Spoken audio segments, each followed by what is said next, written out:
Bienvenidos y bienvenidas a un episodio más de Aprende y Emprende. Mi nombre es Felipe Hernández y primer episodio del 2024.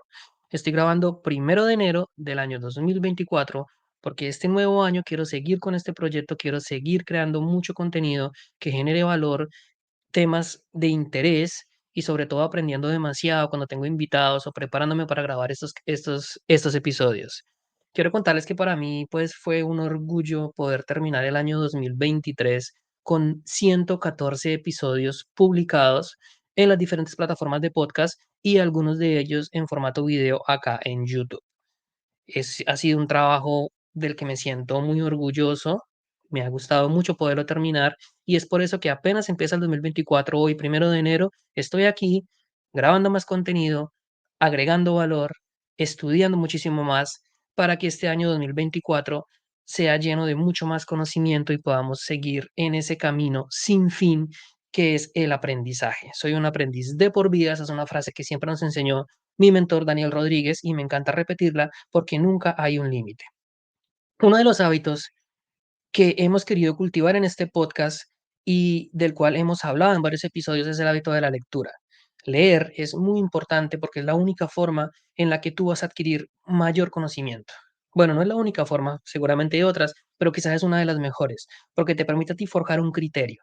El criterio es muy importante hoy en día porque las personas que no leen, que desafortunadamente son la mayoría, se van a dejar llevar muy fácilmente por las opiniones de lo que les diga la primera persona en temas de política, en temas de religión, en temas de economía, en temas sociales. Va a ser muy difícil que forjen un criterio propio, una autonomía a la hora, pues, de plantear sus ideas si no leen. Leer es la mejor forma de conectarte con los autores, de saber exactamente por qué escribieron lo que escribieron. Y también es cierto que te acorta mucho terreno, porque antes de un autor escribir un libro, ya hizo una investigación previa, que en muchos casos pudo durar meses, incluso años, para poder llegar a las conclusiones a las que llegó y pues poder plasmarlas en ese libro, para que tú lo leas, para que tú absorbas todo ese conocimiento que tiene para compartirte.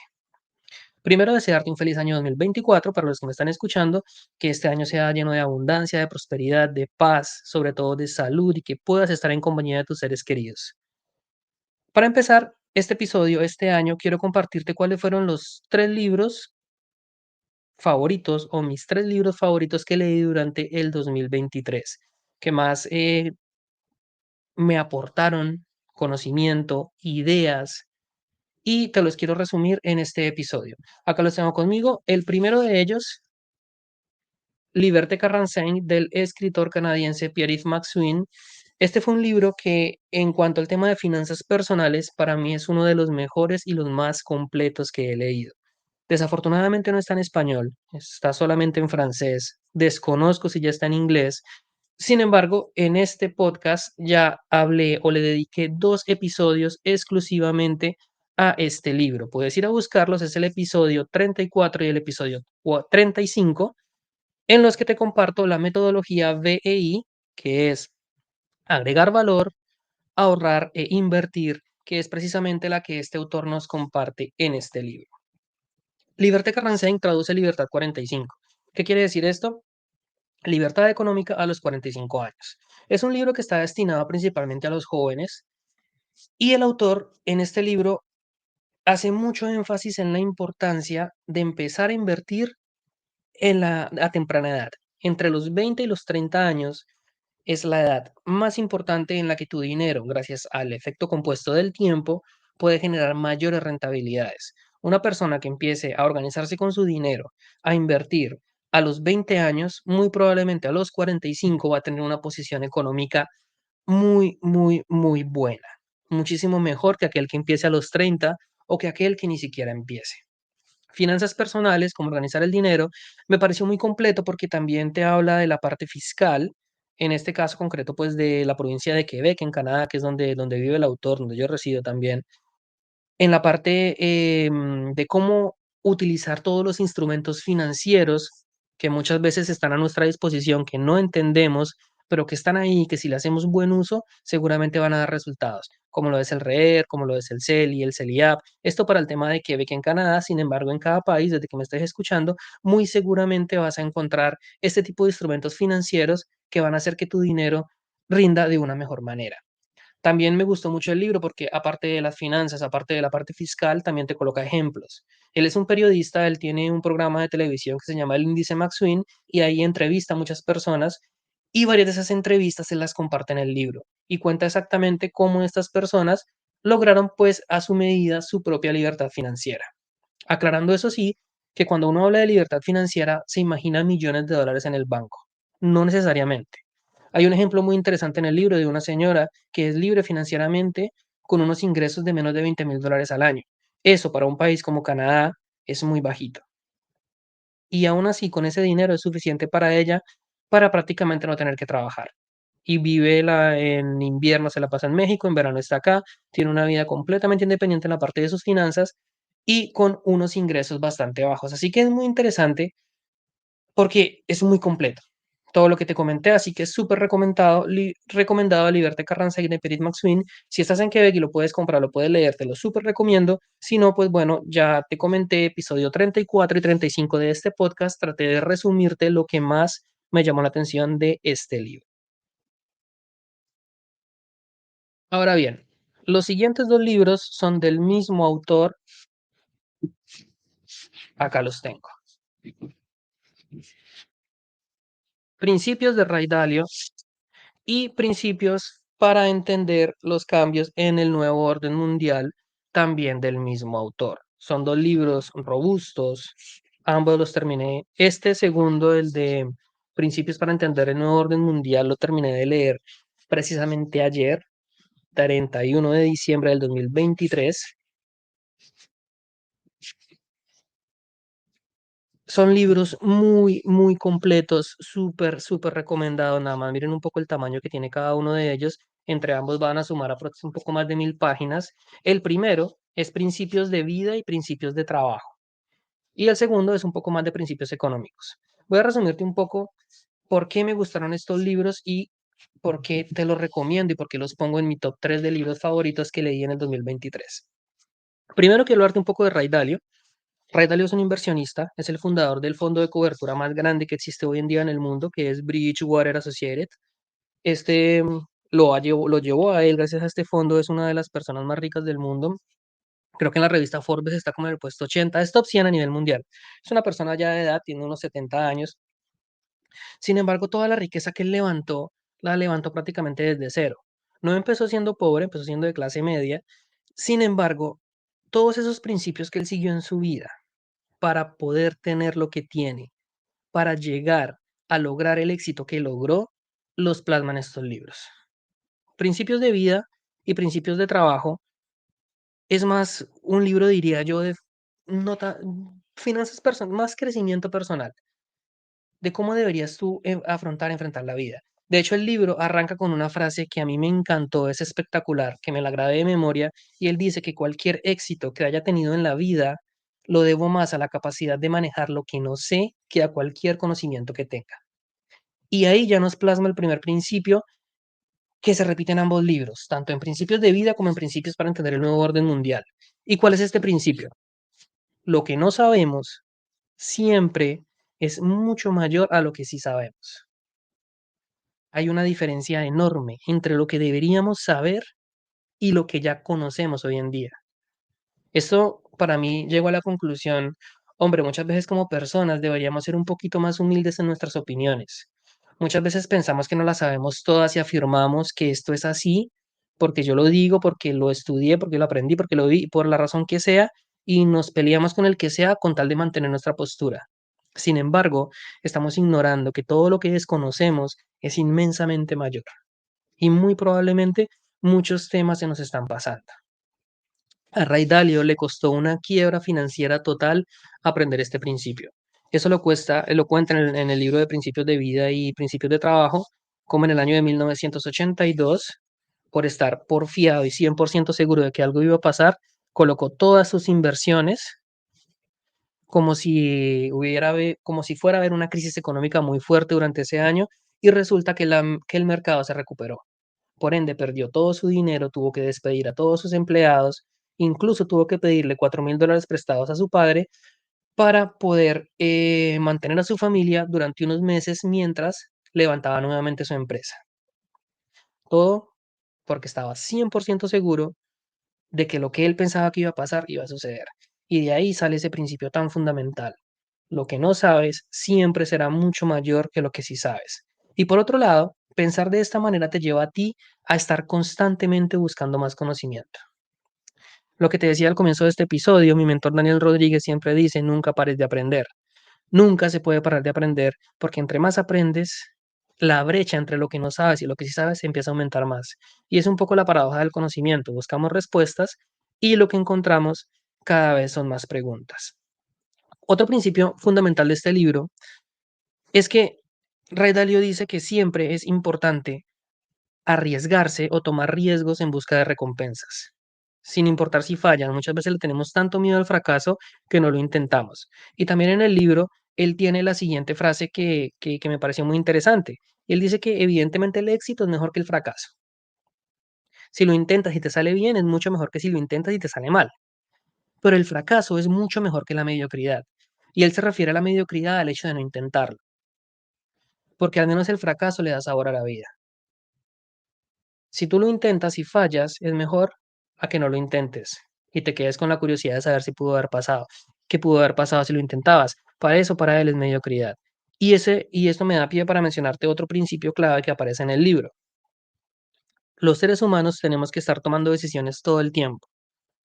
Desde que nos levantamos hasta que nos acostamos, todo el tiempo estamos tomando decisiones. Y esas decisiones muchas veces las tomamos de una manera inconsciente, otras veces las pensamos. Sin embargo, esas decisiones son las que van a producir los resultados que tenemos en nuestra vida.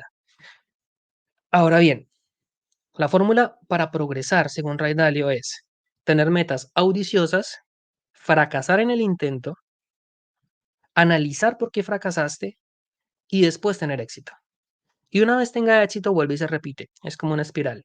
Vuelve y arranca, porque una vez tengas éxito en lo que ya te propusiste, vas a buscar una siguiente meta audiciosa y esa meta probablemente vas a fracasar y ese fracaso te va a dejar un aprendizaje que a la siguiente vas a seguir perfeccionando y así constantemente vas a estar buscando mejorar y aprender cada día más de tus propios errores. Ahora bien, hablemos un poquito del segundo libro, que es Principios para entender los cambios del nuevo orden mundial. De hecho, aquí dice por qué las naciones crecen y caen, auge y decadencia de los diferentes imperios. Este es un libro de un corte un poquito más económico, pero también tiene muchísimos datos históricos súper interesantes que te quiero compartir. Habla de ciclos, ciclos en los que los imperios y las naciones tienen su auge y luego tienen su caída. Se enfoca desde el año 1600 a la actualidad y para mencionarlo rápidamente, en el año 1600 es el auge del imperio holandés. De hecho, es la primera nación que crea una bolsa de valores, la bolsa de Ámsterdam, perdón, que fue fundada, si no me equivoco, en el año de 1601 y lo cual posicionó a Holanda como la primera potencia mundial de la que se habla en este libro. Más adelante, un poco antes de la era victoriana, Holanda pues tiene su declive y aparece Inglaterra o el Reino Unido como la nueva potencia mundial. Y esto es así desde la época de la Reina Victoria hasta la Segunda Guerra Mundial, en la que a pesar de que Inglaterra o el Reino Unido estaban parte del bando ganador, sí que sufrió muchísimas pérdidas económicas, materiales, de vidas, que hizo que Estados Unidos emergiera como la nueva potencia mundial. Hoy en día Estados Unidos es el país económicamente más fuerte en el mundo. Sin embargo, está siendo seriamente amenazado por China, en la parte comercial, en la parte económica, incluso en la parte militar y tecnológica. Ahora, en este libro, Ray Dalio encuentra que en todos esos ascensos y caídas de todos estos imperios que te he mencionado, han habido puntos en común, principios que se repiten constantemente. Y en el libro analiza en cuál es la situación actual de Estados Unidos y cuál es su relación con China. Y cómo él prevé que China empieza a desplazar de una manera progresiva y cada vez más evidente la hegemonía económica que tiene Estados Unidos en el mundo. Hay muchos datos históricos, hay mucha información en la parte de finanzas, en la parte de economía, de entender cómo funcionan los mercados financieros, de entender qué es lo que hace que hayan ciclos internos en los países que puedan llevar a haber guerras civiles, problemas como falta de educación, temas de diferencias a nivel de ingresos, brechas salariales demasiado grandes, que hace que los países empiezan a tener problemas internos, que es lo que pasa con el tema de la deuda externa, cuando los países se endeudan demasiado y no tienen otra opción más que empezar a imprimir dinero. Esto pasó mucho, por ejemplo, en la Primera Guerra Mundial. En la Primera Guerra Mundial, todas las naciones europeas manejaban el patrón oro.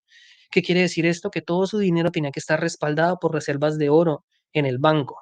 Sin embargo, la Primera Guerra Mundial tuvo un costo económico tan alto que tuvieron que empezar a imprimir dinero y desligarse de ese patrón oro. Y eso llevó a que las monedas se devaluaran de una manera impresionante. Ejemplo de ello pueden ver el caso de Alemania en los años 20, cómo su moneda se devaluó tanto, que en parte fue lo que llevó a Hitler a subir al poder por el inconformismo que había. Si se van dando cuenta cómo es una ley de causa y efecto, una acción lleva una reacción, que lleva una nueva acción, luego lleva otra nueva reacción, y por eso es que son ciclos que pueden tardar más de 100, incluso hasta algunos hasta 200 años, para que un imperio suba y caiga. Ahora bien, más allá de eso, este libro tiene uno de los capítulos más interesantes de leer, por lo menos desde mi punto de vista, y es uno en el que hace una comparación entre lo que es China y lo que es Estados Unidos hoy en día. Hay diferencias ideológicas, diferencias políticas, diferencias culturales entre ambos sistemas. Por un lado, el sistema capitalista occidental de Estados Unidos, por otro lado, un sistema más comunista, socialista y un poco más dictatorial, que es lo que lleva, que es lo que se vive en China desde hace ya varios años. Ray Dalio no toma partido ni toma una postura para decirte esta ideología, esta forma de pensar es mejor que la otra, porque no es la idea del libro. La idea es que tú mismo saques tus propias conclusiones. Ahora bien, Dalio es una persona que conoce muy bien la política china porque vivió mucho tiempo allá y no solo eso, él fue una de las personas que asesoró a grandes dirigentes chinos sobre cómo funcionaban los mercados occidentales para que China pudiera empezar a abrirse a negociar con Occidente. ¿Qué fue lo que pasó? Te pongo un poquito de contexto de una manera muy rápida. Cuando en China sube el dictador Mao Zedong en el año de 1950, si no me equivoco, 1949, perdón, él establece en China el modelo marxista comunista. ¿Por qué lo hace? China venía de sufrir lo que se le conoció como el siglo de humillación china, y era ver cómo grandes empresas, sobre todo británicas, japonesas, de países occidentales, fueron a China a explotar todos sus recursos a costa de los trabajadores. De hecho, Hong Kong pasó a ser manos de los británicos, Taiwán pasó a manos de los japoneses y todo el país prácticamente fue desquebrajado por estas potencias extranjeras. Cuando Mao llega al poder, tiene un sentimiento anticapitalista extremadamente fuerte por las razones que te acabo de mencionar. Y lo que él hace es aislar el país. Lo aísla completamente de relaciones económicas con los demás países del mundo. Y establece una de las dictaduras, pues, que hoy en día se le conoce como las más sanguinarias que han habido en el siglo XX. Se estima que más de 20 millones de chinos murieron por hambrunas que habían, porque pues desconectarse económicamente del exterior pues se ha demostrado que no es una buena idea. De hecho, cuando Mao Zedong muere en el año de 1978, 77, si no me equivoco, el 90% de la población china estaba en extrema pobreza.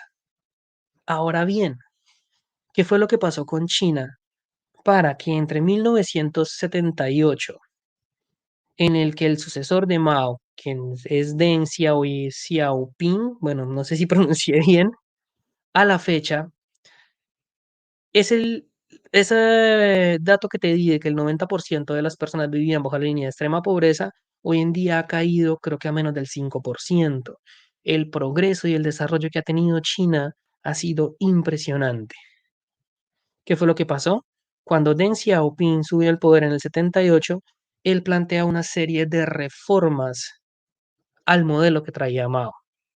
Y él dice, el socialismo de Marx no puede funcionar en un país donde no haya abundancia económica.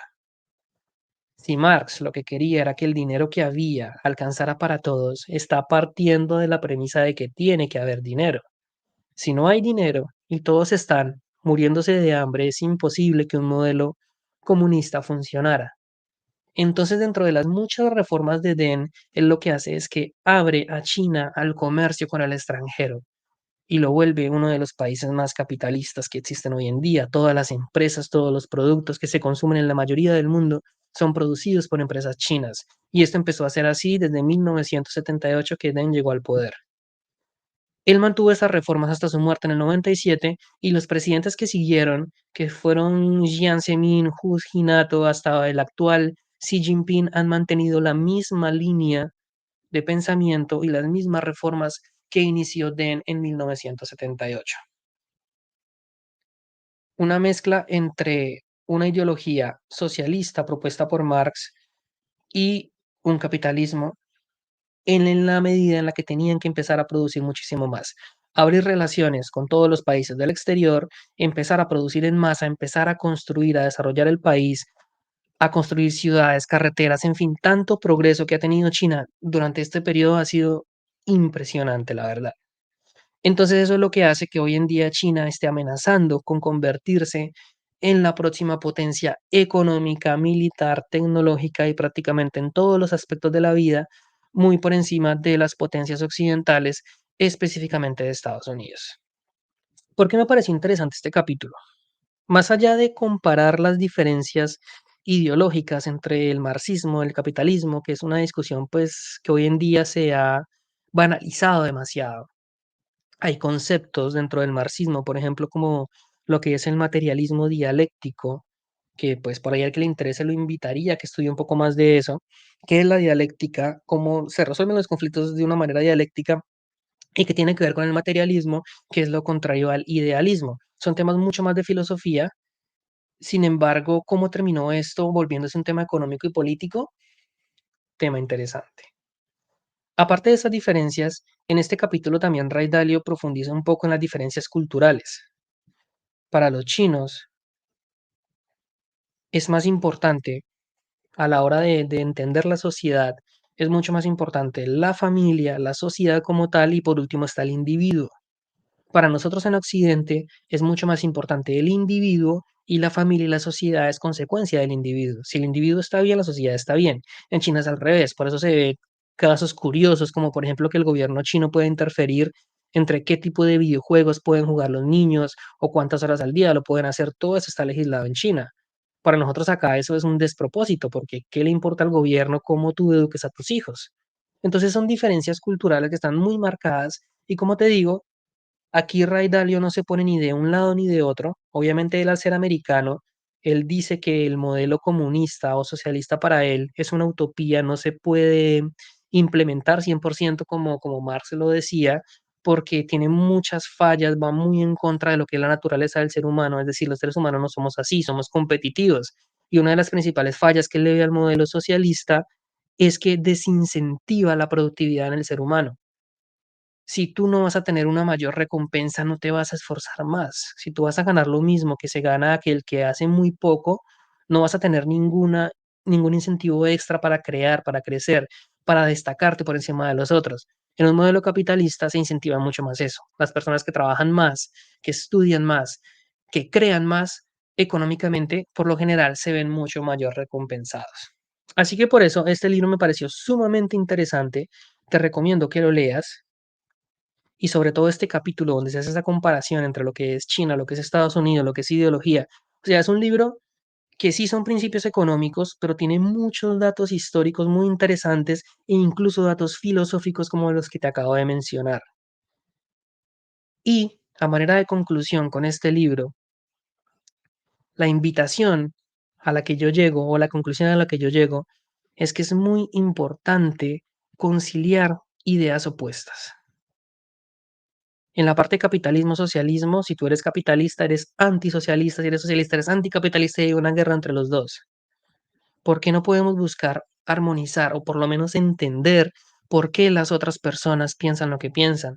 De hecho, él hace un ejercicio muy interesante y él dice, si yo me coloco en los zapatos de Mao Zedong, quien fue un dictador de lo más sanguinario que hubo en el siglo XX, totalmente anticapitalista, ¿por qué él tenía esa forma de pensar? Pongámonos en su lugar, qué era lo que él creía, porque estaba convencido de que eso era así. Entonces es como un llamado a la tolerancia, a poder hablar con las personas que piensan diferente a nosotros. Y en parte es unido un poco con el principio que te decía, lo que no sabemos siempre es mucho mayor a lo que sí sabemos. No podemos dar por sentado que nuestra forma de entender el mundo es la correcta. Tenemos que estar en la capacidad de conversar con aquellos que piensan diferente a nosotros y entender por qué lo hacen. Y ese es un consejo que yo escuché en un podcast, que también, bueno, escuché en un podcast que yo consumo mucho podcast también, y este año en un podcast escuché el siguiente consejo y decía, trata de leer mucho autores que estén directamente en contra con lo que tú crees, en materia política, en materia económica, incluso en la parte religiosa. Trata de entender por qué ellos creen lo que creen y trata de conciliar sus conceptos con los tuyos. Probablemente muchos los vas a rechazar, pero los vas a rechazar después de haber leído, después de haber profundizado en el por qué. Y ese consejo me llamó mucho la atención.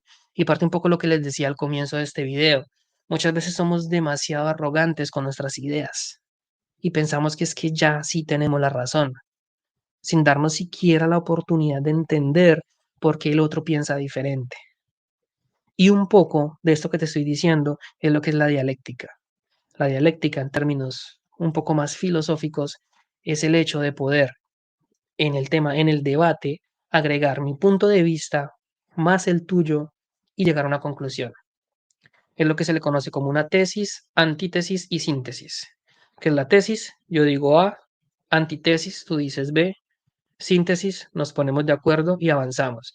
Que esto genera un nuevo ciclo, porque esa síntesis a la que llegamos, esa conclusión, se convierte en una tesis que a su vez tiene una antítesis y vuelve y empieza y esto nunca termina. Esto es lo que se le conoce como la dialéctica y es algo muy interesante de ver y de entender. Así que la invitación es a que vayas y busques y leas esto que te estoy, estos autores y a investigar un poco sobre esos temas que te estoy compartiendo.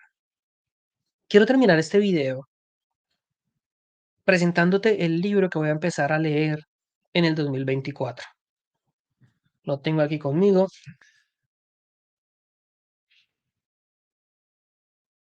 Este libro está en francés. Lo que traduce es Le di la mano al diablo, o más exactamente apretón de manos con el diablo. Y abajo lo que dice es El fracaso de la humanidad en Ruanda. Este libro es escrito por el ex general Romeo Dallaire. Romeo Dallaire fue o era la persona encargada o el comandante de las tropas de la ONU que estaban en Ruanda en el año de 1994. ¿Qué pasó en Ruanda en 1994? Bueno, fue uno de los genocidios más atroces, más brutales de los que se tiene conocimiento en el siglo XX. Más de 800.000 personas fueron masacradas en un periodo de 1 a 2 meses. Fue algo extremadamente brutal. Y este general, quien era el comandante de la ONU, era el encargado de mantener la paz o de asegurar la estabilidad social en el país. Ya se imaginan el fracaso tan terrible que fue y en parte fue por el hecho de que la ONU abandonó completamente Ruanda. Ya leí el prólogo y promete ser un libro bastante crudo, que te va a mostrar una realidad que muchas veces como seres humanos no queremos ver, no queremos entender. Yo ya había visto varios documentales y algunas películas sobre el tema de Ruanda y he leído un poco sobre qué fue lo que pasó allí. Y por eso este libro me llamó tanto la atención. Yo ya sabía más o menos cuál había sido el rol del general Dallaire, por qué había tenido que retirarse de Ruanda. Y solamente con leer el prólogo ya me di cuenta que es un libro bastante fuerte, que nos va a enfrentar un poco con lo cruel que puede llegar a ser el ser humano y muchas veces con las mismas ideologías que tenemos. Nada más para contarte rápidamente en el prólogo, él cuenta cómo la persona segunda al mando que estaba allá en Bélgica, en Ruanda, perdón, que era belga, Cuando regresó a Bélgica después del genocidio, fue condenado por la muerte de 10 de sus soldados. ¿Qué fue lo que hizo este militar? Les ordenó a esos 10 soldados belgas que fueran al frente de batalla a intentar mantener la paz y evidentemente estos militares fueron asesinados por los revolucionarios ruandeses.